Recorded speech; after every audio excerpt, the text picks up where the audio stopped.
সিপাহীজলা জেলা প্রশাসনের উদ্যোগে আজ গণতন্ত্র হত্যা দিবস পালন করা হচ্ছে। সংবিধান হত্যা দিবস পালন করা হচ্ছে।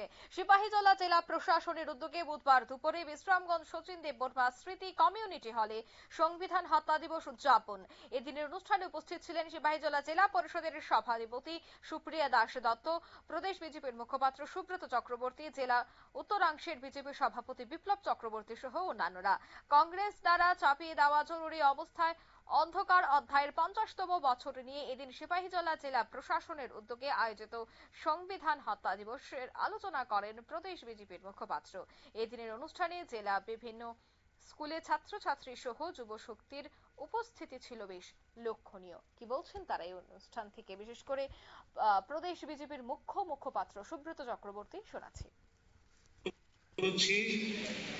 একটা সময় কাজকর্ম করব, যার যার মতন বৃদ্ধ হব, সেই সারা জীবন যতদিন বেঁচে থাকব আমাদের কি কি করণীয় আছে, কি কি আমরা করতে পারি, যেটা আমাদের অধিকার, সেই দিক নির্দেশনা যেখানে রয়েছে সেটা সংবিধান। এবং এই সংবিধান কে রচনা করেছিলেন?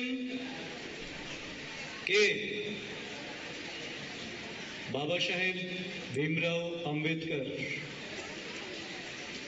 অত্যন্ত সুন্দর এবং পৃথিবীর শ্রেষ্ঠ একটি সংবিধান ওনার নেতৃত্বে, ওনাকে চেয়ারম্যান করে যে কমিটি ছিল, 7 জনের কমিটি, সেই কমিটির অত্যন্ত মূল্যবান একটি সংবিধান আমাদেরকে তিনি উপহার দিয়েছিলেন, যেখানে বলা হয়েছিল ভারত একটি স্বাধীন সার্বভৌম প্রজাতান্ত্রিক দেশ।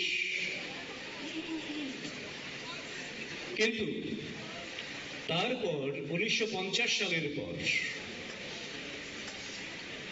1975 সাল, এই 25 বছরের মধ্যেই আকস্মিক তার আমূল পরিবর্তন দেখা গেল।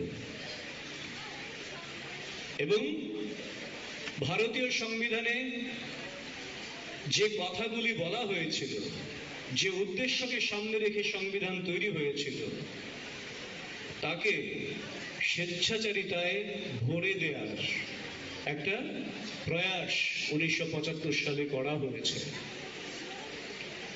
কারণ আমাদের যে সংবিধান, সেই সংবিধান অনুযায়ী আমাদের কখন দেশে জরুরি অবস্থা হয়। জরুরি অবস্থা মানে কি? আপাতকাল। আপাতকাল মানে কি? ছেলে মেয়েদের জন্য বলছি, তোমাদের মতন করে বলার চেষ্টা করছি। আপাতকাল মানে হচ্ছে অস্বাভাবিক একটা পরিস্থিতি তৈরি হয়ে যাওয়া, যেখানে আমরা আমাদের স্বাভাবিক কোনো কাজকর্ম করতে পারবো না, সবকিছুতে বিধিনিষেধ আরোপিত হয়ে যাওয়া, সেটা হচ্ছে আপাতকাল বা জরুরি অবস্থা।